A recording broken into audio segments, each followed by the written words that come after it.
Hey YouTube, it's Wes. Hope you guys are doing great. In today's video, we're going to jump back into the Pi ecosystem and Pi network. And we're going to talk a little bit more about what needs to happen next before we can get into open mainnet. Open mainnet is when the entire thing goes live and you will have access to your Pi and you'll be able to use it to buy, sell, goods, services, all that kind of stuff. So you don't want to miss this. One huge thing that the Pi core team has told us needs to have happen, and not enough people are talking about it, which is why this video now exists. All this and a whole bunch more coming right up.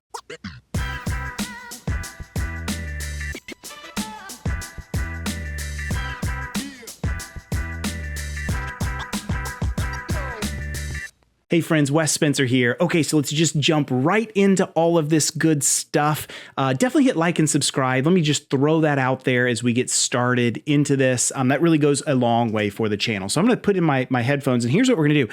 I am just going to switch over. So this is the Pi Network YouTube channel. You can get there just by searching for Pi Network. Actually, it's kind of hard. There's so many Pi videos on YouTube, it's kind of hard to find. But anyway, the core team does have their own YouTube channel. And I wanted to play this video right here. So let's just hit play, and I'm going to kind of pause and walk you through a couple pieces of it. So we're about, specifically, we are 5 minutes and 11 seconds into this. And let's listen to what Nick has to say for us. On December 28th, the enclosed network period of Pi mainnet blockchain launched. Okay, so didn't get far, did we? So the enclosed network. So what this is, I've covered this in other videos, but there are so many millions of people coming into the Pi network as a whole that I can't expect that you've watched my other videos. If you haven't, I've got a whole playlist all for Pi network, and you can even see my journey as I've gone down this thing from thinking it was a total scam to kind of understanding why it became so viral in nature. And the whole thing's real. Like, I will say this, it is a real functioning blockchain. It is built off of Stellar. It's completely like they took it and they forked it and created their own version of it. You can see transactions running. It's all in test Pi right now, which is real Pi that they've created, but it doesn't do anything. It's not worth anything. It'll be destroyed in lieu of real Pi once the thing comes out. But it's there. It's a real blockchain. It's working. So not a scam, right? And you can even see my own journey as I've gone through being a disbeliever into really loving the journey of Pi. And where we're at right now is we're in open network, but it's enclosed open network, which means that the APIs have not been allowed yet to allow goods and services to allow to transact. And also, even though we know how much Pi each of us will have as pioneers, we don't have them yet. They're not in our wallet. So we can't buy, sell, trade, any of that kind of stuff until you go through the KYC process. But even once you go through the KYC process, there's no goods and services yet for Pi, and that is what's being built. And that is a key component to today's video. So listen intently to what Nick says here as we jump into this. This enclosed mainnet period allows time for millions of pioneers to pass KYC and for the community to build utility-based Pi apps.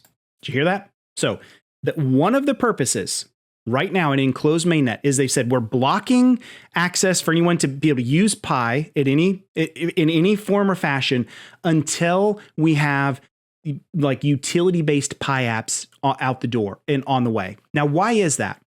Here's the huge reason why this exists is because the core team does not want Pi to be released and have billions of Pi be on the market with no utility. And I think that's smart. I think that's wise. Otherwise, it's nothing. It's just like everything else that's out there. It's just like Stellar. It's just like so many other cryptos that are out there. You can just, buy and sell, but there's no goods and services behind it. There's no true utility.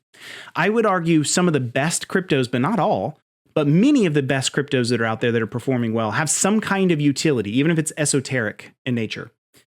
So I think that's wise. I actually think it's really smart of them to say we're going to wait until the community apps are ready to go. So more. At the same time, it provides an opportunity for the network to test, gather data, iterate, and mature. Pi Network has achieved other significant milestones throughout the year as well. Testnet nodes operated by pioneers increased to tens of thousands. Okay, we're going to skip by the testnet node stuff. That's not important for today's video. Wallet, which appears to hold interface. In 2021, we launched the Brainstorm app. Okay, now the Brainstorm app. So this is a key component of this too. So one of the things the Pi core team is trying to do to incentivize the ecosystem growth of third-party apps for goods and services is not just a brainstorm app, but the hackathon challenge where they selected some winners. The winners, I think, got 10,000 pi each, if I remember the number correctly, because they're really trying to bootstrap this, and they're really trying to make sure when pi goes live, before they kill out the firewall and allow all connections, that there's some amount of robust, usable Pi apps that are out there. And that's kind of the challenge right now. For pioneers to propose Pi app ideas, join project later allowed us to host our very first Here we go. Now he's Pi talking about it. hackathon, where community developers created Pi apps with real use cases and utilities with community input. These apps are integrated with the new Pi SDK, which allows developers to communicate both with the Pi blockchain to create payments and the Pi servers to validate pioneers' consented information. So again, SDK, software development kit, gives you the capability of any developer being able to leverage Pi. Now, here's the thing. It could be a brand new application, like a new company, new application, new everything with Pi at the center, or it could even be an eBay or an overstock.com that at some points accepts Bitcoin and sometimes doesn't, but then it could accept Pi, or any other marketplace that's out there. There could even be WordPress plugins that allow you to, if you have a robust shop on your own WordPress blog, allowing you to have Pi for goods and services. You could see even things like maybe Patreon, as an example, could take, I'm not saying they will, but they could take Pi as a payment mechanism using the SDK. And so this is what we need to have happen in order for there to be great utility in the Pi ecosystem, is a whole bunch of applications, not necessarily just centric to Pi, although that'd be great, but also a bunch that are outside the world of Pi, but using the SDK to allow you to buy and sell goods and services using Pi. I think that's great. We need to see that happen. Looking forward, this year, as we focus on migration as it completes to the main milestone. So so that's what needs to happen for the future of where Pi is going. Okay, so that kind of brings up a question that I think a lot of us might wonder is, well, where are we at with all of those, right? And so here's my phone. I've got it up. If you want to kind of play around and take a peek at some of these, I did a video on this many months ago when the hackathon challenge had just been completed. And here are some of the apps, and I'm gonna share some of these, but then I'm also gonna kind of talk a little bit more about where my frustrations lie right now. Maybe frustrations is too strong a word. Probably a better word to use would be where some of my concerns of what we need to have happen for it to be successful. So this is PiChain Mall. This is one of the apps that was a workforce pool or was a hackathon winner, and you can take a peek at this. This is all beta. Like it's not real, it's not live. So you can click into any of these if you want to. So, let's just pick, I don't know, whatever this chandelier is, right? So I'm going to pick the chandelier, and comes up, it shows it's 88 pi. That doesn't necessarily mean that it's 88 pi, right? This is all test pi. We have no idea what the value of pi is in the marketplace, any of that kind of stuff. So I can't say, what this is all just placeholder data, right? And then there's another one that I wanted to show you as well. This one here is the Pi workforce pool.